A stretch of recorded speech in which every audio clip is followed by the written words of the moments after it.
7강입니다.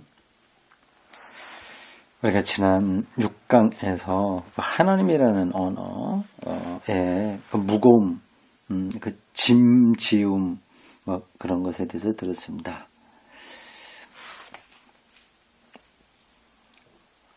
제가 이 책을 좀 오래전에 조금 읽었어요. 좋다 그런 느낌만 남아 있었는데 이번에 다시 읽으니까 그래 꼼꼼하게 읽다 보니까 더 무게가 느껴지네요. 이 책을 제가 구입한 게 이제 3년입니다. 재밌습니다. 지난 시간에 우리는 본문 1 이렇게 돼서 하나의 문학적인 작품의 형식으로 피터 아이어가 글 쓰고 있는 것을 봤습니다. 어떤 노인을 만나서 질문을 받고 자기가 대답하는 거예요. 노인은 하나님이라는 말을 당신 책에서 너무 많이 쓴다. 이미 그것은 낡을 대로 낡아졌고 한데 왜 하냐. 사람들이 이해할 거라고 생각하고 하냐. 그러니까 그러기 때문에라도 우리는 그 하나님이란 말을 해야 된다. 그런 대답을 하고 있는 겁니다. 일단 그 질문과 대답이 끝났어요. 그 다음에 이야기가 어떻게 전개되는가 보겠습니다. 방안이 매우 환해졌다. 햇빛이 들어오지 않고 이제는 방 안에 햇빛이 가득 찼다. 노인은 일어나서 내게로 다가와 손을 내 어깨에 얹고 말했다. 우리 이제 친구처럼 서로 너라고 부르기로 합시다. 너라기보다도 이 독일어 번역을 해서 그런데 보통 이제 너라고 하자 이렇게 말 터자 할 때 독일에 쓰는 용어입니다. 두젠이라고 그래. 두젠. 두는 친근할 때 너를 뜻하거든요. 보통 일반적으로 지 이렇게 되죠. 이 너 두젠 이렇게 번역하면 안 되죠. 너라고 보다도 친구처럼 부르는 자네 이렇게 하는 게 좋습니다. 어린애들은 너라고 하지만 우리가 이제 어른으로서 이제 친구처럼 지냅시다 할 때는 자네 이렇게 얘기하지 않습니까? 네, 이제 우리는 친구처럼 서로 자네라고 부르기로 합시다. 부르기로 하세. 대화는 완성되었다. 두 사람이 진심으로 함께 있는 곳에 그들은 하나님의 이름으로 함께하는 것이다. 이게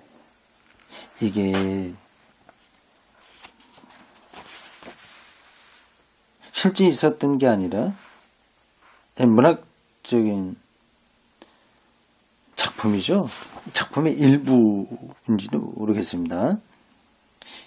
이 사람이 자주 인용한 마틴 부버의 글에서 나오는 걸까요? 지금 그게 참, 이 책에는 그런 설명이 없어요. 그냥 보면 이건 피터 아이어가 실제로 경험했던 것처럼 보입니다. 근데 실제는 아닌 것 같은데요. 이건 분명히 종교적인 꽁트 아니면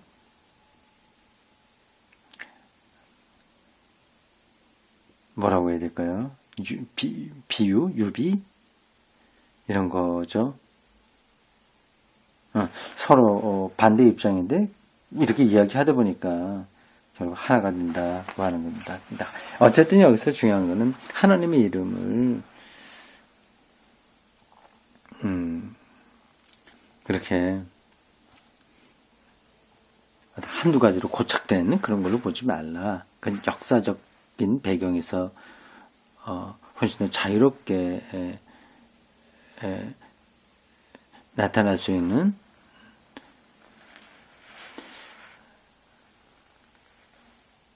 하나님이라는 말이 또 들어가네요.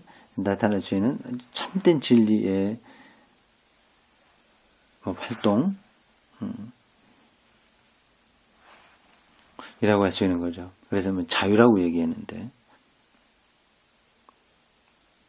네, 그 다음입니다. 29쪽 위에서 다섯째 줄입니다. 마틴 부보에게서 하나님이라고 불리는 분은 하나님을 말하는 사람들의 상황과는 독립적으로 나타나지 않는다. 따로 이렇게 객관적으로 보편적인 어떤 존재자가 있는 게 아니라고 하는 거죠. 이게 위험하긴 한데 이런 말들이 네, 이해가 됩니다. 위험하다기보다도 우리 생각을 완전히 바꾸지 않으면 오해될 수 있는 표현들입니다. 보편적이고 일반적인 하나님이 없기로 한 것처럼 오해될 수 있는 거죠. 이 말이요. 근데 이 역사와 상황을 강조하는 이 피터 아이혀의 입장에서 이렇게 마틴 부보의 말을 빌려서 하는 겁니다.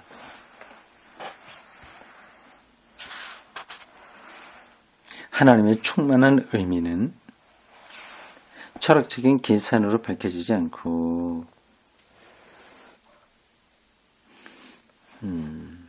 그렇죠. 이른 아침에 흘러든 밝은 빛 속에서 만남의 웅변적인 침묵 안에서 자란다. 문학적인 표현이에요.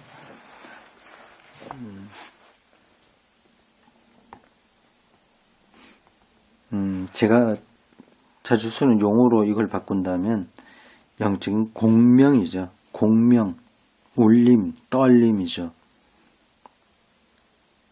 근데 이 표현이 참 멋집니다. 이른 아침에 흘러드는 밝은 빛 속에서 만남의 웅변적인 침묵 안에서 자란다. 그 빛으로부터 따옴표가 있습니다. 이 부부의 이야기예요.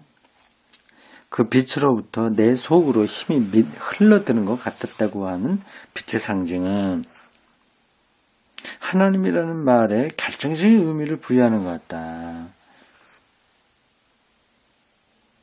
그것이 말하는 내용은 만남 속에서 우리에게 흘러온다. 아무래도 그 앞에서 읽은 그 본문 1이라고 하는 그 대화 내용은 마틴 부부에게서 따온 것 같아요. 아니면 마틴 부부의 이러한 생각을 피터 아이혀가 문학적으로 새로 쓴 건지는 모르겠습니다. 그것이 말하는 내용은 만남 속에서 우리에게 흘러온다.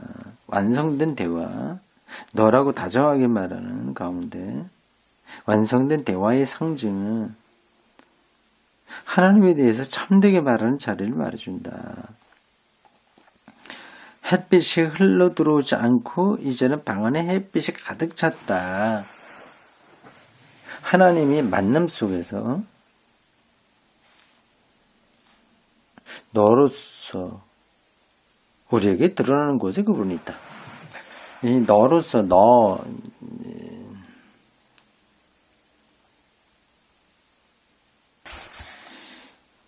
이 독일 사람들 이제 친하게 지낼 때 이제부터는 이제 너라고 하자 그 얘기인데요.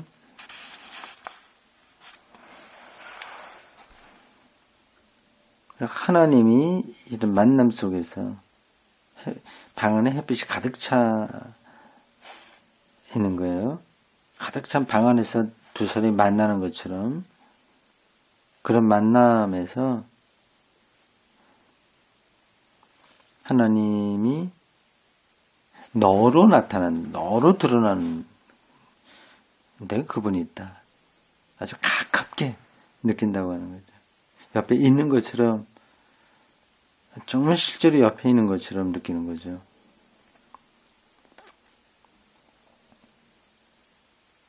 신비예요. 신비적인 경험입니다. 하나님이라는 말에 대한 둘째 본문을 첫째 본문과 비교하면 둘째 본문은 다음에 나와요. 아직까지 안 나옵니다. 이 본문이 어떤 건지 잘 모르겠어요. 이게 제가 지금 몇 번 이런저런 가능성이 얘기했습니다.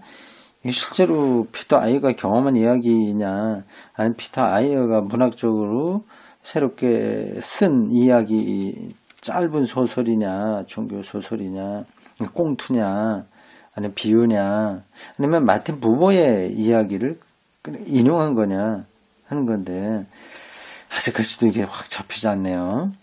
이 피터 아이어가 밝히지 않고 있습니다. 이 본문, 첫째 본문과 둘째 본문 이렇게 이야기했는데, 본문이라고 하는 건 보통 텍스트죠. 지나가다 보면 우리가 알게 되겠죠. 하나님에 대한 둘째 텍스트는 첫째 텍스트와 비교하면 사생가가 자신의 삶의 최고의 현실로서, 삶의 최고의 현실로서, 여기서 말하는 현실이 영어로 하면 리얼리티입니다. 제가 자주 강조한 거예요. 독일어로는 비르클리카이트입니다. 네, 최고의 현실.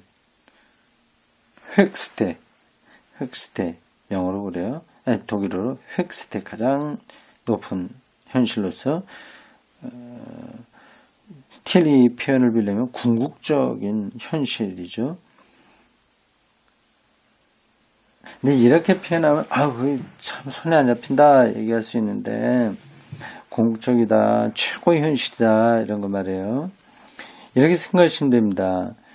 다른 그 어떤 것도 더 이상 필요로 하지 않는 어떤 경험을 가리키는 거예요. 그러니까 최고죠. 가장 궁극적인 거죠. 그러니까 하나님 경험을 하게 되면 그런 상태가 된다는 겁니다. 더 이상 다른 게 필요 없다는 그런 영적 만족감에 들어가는 거죠. 그래서 그 실존의 진리로서 서술하는 모든 내용이 하나님이라는 말에 대한 이 해석에 얼마나 많은 영향을 미쳤는지 알 수 있다. 부모에게서는 하나님이라는 이 어려운 말이 유대 신비주의에 따라서 대화의 밝은 만남 속에서 인격적 교류 속에서 명예와 진리를 얻는다. 마틴 부부는 유대 학자입니다. 유대 신비주의에 속해요. 칼 라너, 이건 카톨릭 신학자입니다. 유명한 신학자예요. 칼 라너에 의하면 다른 말들로 해소되지 않고 다른 말들과 어긋나는 이 특이한 말은 이름 부를 수 있는 모든 개별자들을 사라지게 하고 침묵 앞에서 마지막 말로서 우리의 삶에 근거를 주는 전체가 말하게 한다. 네.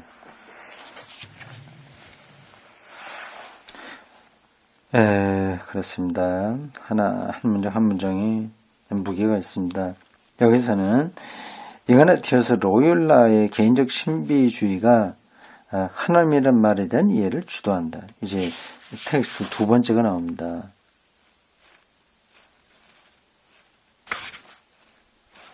두 번째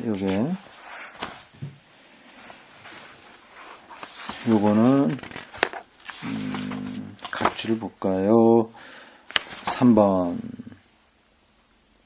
라너의 메디타치온 위보다 스포르트 곧 하나님이라는 낱말에 대한 명상이란 아티클입니다. 어디 안에 있는 거예요. 슐주가 편집한 Wer ist das eigentlich Gott? 도대체 하나님 누군가? 그 책에서 라너가 맡은 한 꼭지 제목이 하나님 인용부호 붙여서 하나님이라고 하는 단어에 대한 명상. 거기서 나오는 글이 본문 두 번째로 여기 인용되는 것 같습니다. 이거를 피터 아이어가 다음에 본문 2번은 이거는 바로 내 글이 아니라 라너의 글이다. 분명히 해주면 좋았을 텐데 그렇게 하지 않고 굉장히 글을 이렇게 암시적으로 쓰네요. 이렇게 해갖고 신학생들이 알아먹을래나 모르겠습니다. 본문이 하나님이라는 말이 있다. 이 말만으로는 이미 숙고할 가치가 있다. 숙고할 가치가 있다. 그러나 적어도 독일어는 하나님에 대해서 아무것도 말해주지 않는다. 독일어요. 곧은 곧, G-O-T-T, 영어로 G-O-D입니다. 아무것도 말해주지 않는다. 먼 옛날에도 이 말이 하나님에 대해서 아무것도 말해주지 않았는가 하는 것은 다른 문제일 수 있다. 하도 거기에 얼룩이 많이 져서 점점 더 우리에게 불분명해졌다는 뜻인가요? 근데 처음에는 명료하게 어떤 뜻이 다 알려져 있었다는 것을 가리키는 것 같습니다. 이 문장만 보면 그렇습니다. 어쨌든 오늘날에는 그렇죠. 이 말이 일종의 고유명사처럼 되었다. 그렇죠. 하나님을 부를 때 하나님이라고 하니까 그러면 다 아는 것처럼 얘기하죠. 나 하나님 믿어 그러면 그렇구나. 다 인정을 받아요. 근데 그 하나님이라고 그 사람이 부를 때 어떤 뜻을 하는지는 모르는 거죠. 전혀 다른 하나님을 얘기할 수 있는 거죠. 서로 상대방을 죽이면서 나는 하나님 뜻이다 이렇게 하니까 그런 건 많이 벌어지지 않았습니까? 종교개혁 이후 시대에도 30년 전쟁도 있었고요. 가톨릭하고 개신교 영주들이 각자 자기 하나님 이름으로 싸웠습니다. 비슷한 건 많아요. 근데 고유명사가 지금 배웠는데 그건 오해다 그죠. 사람들이 이 말이 의미하는 내용을 다른 데서 알아내야 한다. 그래서 흔히 우리에게 알려지지 않는다. 그러나 그것은 사실이다. 이 말의 역사가 이 말의 다른 형태에서 시작했는가 하는 문제는 제쳐놓기로 하자. 이 말의 역사, 하나님이란 말의 역사. 어쨌든 이 말의 현재 형태는 이 말이 의미하는 다음과 같은 내용을 나타낸다. 이름 지어진 세계 속에서 한 요소로서 끼어들 수 없는 이거 하나하나가 다 문장도 그렇고 단락도 그렇고요. 생각을 정말 많이 해야 됩니다.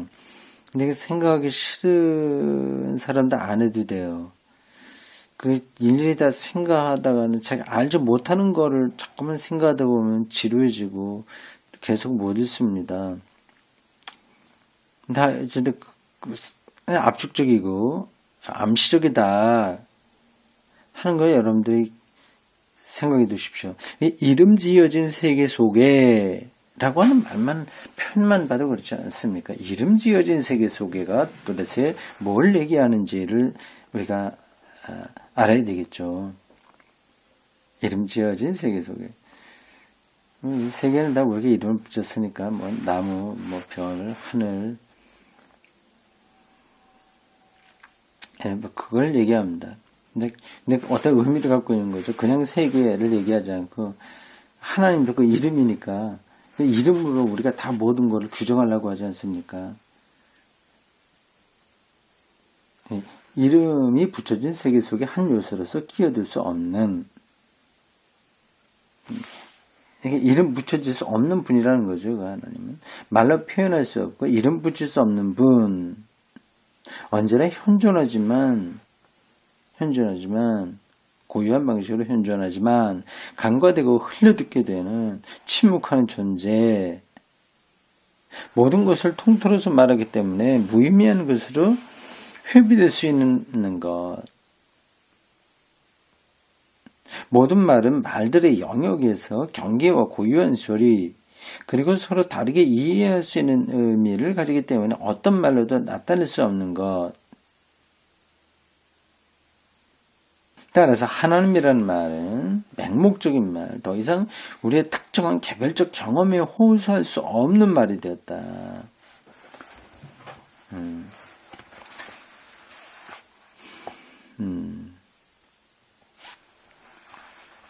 하나님이 점점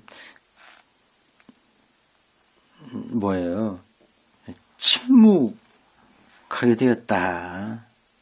너무 얼룩이져갖고 거기서 소외되고 있다 그 얘기죠. 그러나 이 말을 바르게 파악하면 우리는 이 말은 우리에게 하나님에 대해서 말해줄 수 있다. 왜냐하면 이것은 침묵 앞에서 마지막 말이고 이 말 속에서 이름 지을 수 있는 모든 개별자들이 사라진 후에 바탕이 되는 전체와 섭리해야 하기 때문이다. 참 점점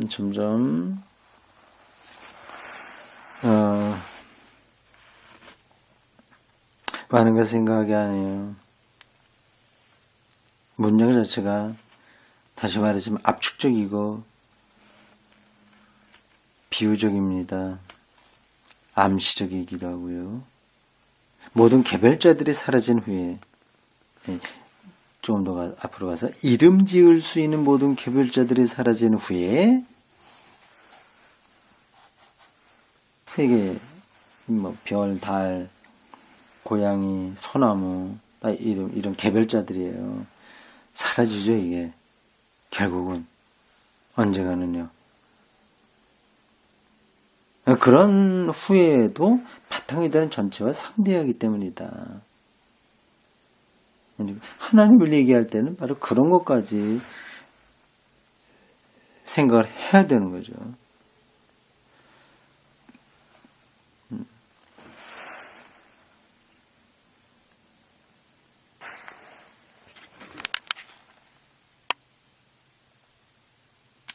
지금 이게 녹음 상태가 나쁜가요? 이렇게 깜빡깜빡대요. 지금 레코드 되긴 돼 있는 것 같은데, 이게 참 읽다 보니까 점점 말에 이렇게 많아지네요. 유대교 사상가와 그리스도교 신학자는 하나님이라는 말에 대해서 그 나름으로 규정하기 전에 하나님을 말하는 현재 상황에 대해서 언급한다. 그러나 이 두 사람은 앞에서 본문 1에서는 부부니까 유대 사상가고요. 본문 2에서는 라너니까 그리스도교 사상 가톨릭 신학자입니다. 두 사람은 많은 사람이 누구에게나 사용했고 또 사용할 이 말을 낡은 것으로 여기지 않는다. 하나님이라는 말을 낡은 것으로 여기지 않는다. 우리 언어에 무한히 얽힌 그물망에서 그물망하면 이거는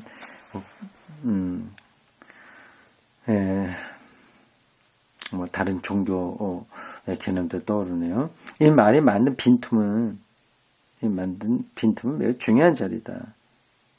신학자, 하나님 말하는 사람이 들은 자는 이 말에 대한 구체적인 규정을 내리기 전에 이 말이 고도 산업 사회에서 희망과 충만한 의미의 자리를 나타낼 뿐만 아니라 무관심과 혐오와 경멸의 자리를 나타내기도 한다는 것을 염두에 둬야 된다. 중요한 편이에요. 우리 한국 상황에서 똑같습니다. 지금은 우리 한국 사회에서 기독교는 하나님을 얘기한다고 하지만 무관심이 경멸, 혐오 쪽으로 많이 나타나죠. 하나님에 대해서 상투적으로 말하고 공허하게 하나님을 입에 올리면 일찍이 간파되듯이 하나님이란 말을 가지고 사람들을 조작하는 그런 상황을 아는 사람만이 하나님이라고 불리는 당신은 누구십니까?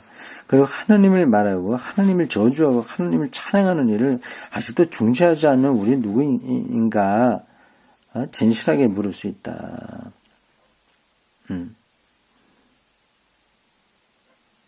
상황을 정확하게 알아야 이게 뭔지를 좀 감을 잡는다고 하는 거죠.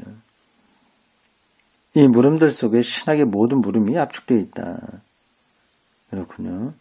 물음 다시 한번 읽어보겠습니다. 하나님이라고 불리는 당신은 누구십니까? 하나님을 말하고 하나님을 저주하고 하나님을 찬양하는 일을 아직도 중지하지 않는 우리는 누군가? 하나님은 누구이고 우리는 누군가? 이 물음을 감당하지 못하는 사람은 신학이 아닌 다른 학문을 택하는 게 좋다. 그렇죠.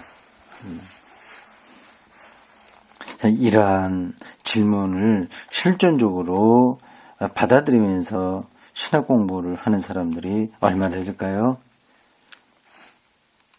하나님에게 관심이 없어요. 신학생들이. 신학자들도 그렇다고 봅니다. 교회 목사들은 더더욱 그러겠죠. 교회 조직에 매달려 있기 때문에 이런 질문을 할 수가 없습니다. 그리고 이 질문이 뭔지도 잘 모릅니다. 다른 학문을 택하는 게 좋다고 하네요. 지금 다른 학문을 하고 있는 거죠. 교회 목사들은요.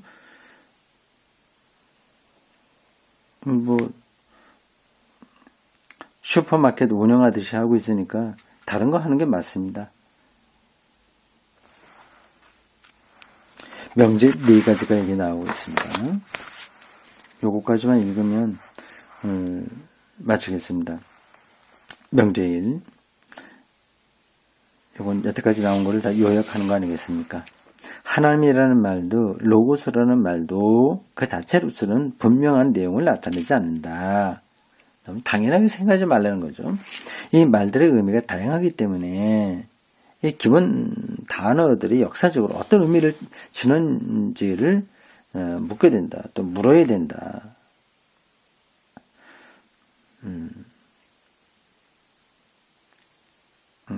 아까 자유가 나왔는데 지금 조금 느낌이 오는 것 같아요.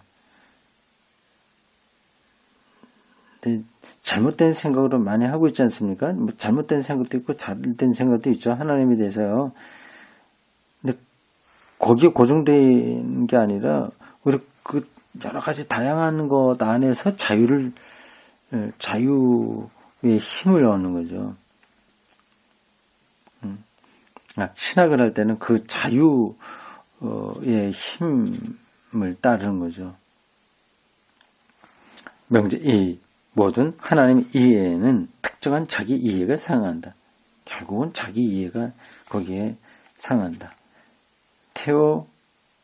테오로기라고 하는 이 합성어 신 그리고 학 이것은 이 관계가 역사적으로 유동적인 것임을 나타낸다. 내가 누구냐? 그 사람이 유대인이냐, 뭐 헬라인이냐에 따라서 달라지는 거죠. 그가 프롤레타리아냐, 아니면 자본가냐에 따라서 달라지기도 하고요. 백인이냐, 흑인이냐에 따라 달라지기도 합니다. 명제 3. 하나님이라는 말은 언어로 완벽하게 규정할 수 없지만 현실 전체를 나타내는 존재에 대한 암호이다. 재미있는 표현이에요.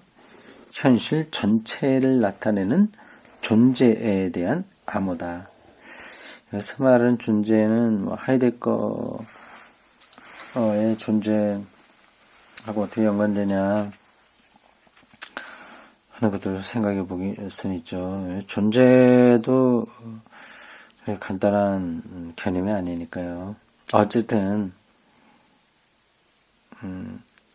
여기서 이 존재는